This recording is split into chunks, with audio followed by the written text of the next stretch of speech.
ಎಲ್ಲರಿಗೂ ಶರಣಾರ್ಥಿ. ನಾನು ಇವತ್ತು ಪ್ಯಾಕೆಟ್ ಹಾಲಿನಿಂದ ಮನ್ಯಾಗ ಕುಂತು ಬೆಣ್ಣೆ ಹೆಂಗೆ ಮಾಡೋದು ಹೇಳ್ಕೊಡ್ತೀನಿ ಬರ್ರಿ. ಬೆಣ್ಣೆ ಮಾಡೋಕೆ ನಮ್ಗೆ ಮೇನ್ ಹಾಲಿನ ಕೆನೆ ಬೇಕು. ದಿನ ತರೋ ಹಾಲನ್ನ ಕಾಸಿ ಅದ್ರಾಗ ಬರೋ ಕೆನೆನ ತೆಗೆದು ಒಂದು ಬಟ್ಟಲ್ದಾಗ ಕೂಡಿಸಿ ಫ್ರಿಡ್ಜ್ನಾಗ ಇಡಬೇಕು. ಇದು ನಂದು 15 ದಿನದ್ದು ಇಷ್ಟು ಕೂಡೈತೆ ನೋಡ್ರಿ. ನಾ ಇದ್ರಾಗಿಂದ ಬೆಣ್ಣೆ ತೆಗೆದು ತೋರಿಸ್ತೀನಿ ಬರ್ರಿ.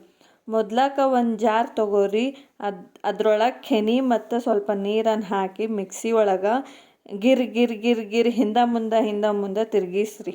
ಹಿಂದೆ ಮುಂದೆ ತಿರುಗಿಸುವುದು ಯಾಕಂದ್ರೆ ಹಿಂದಿನ ಕಾಲದಾಗ ಮಜ್ಜಿಗೆನ ಹಿಂಗೆ ಕಟ್ಟದು ಬೆಣ್ಣೆನ ತೆಗಿತಿದ್ರು.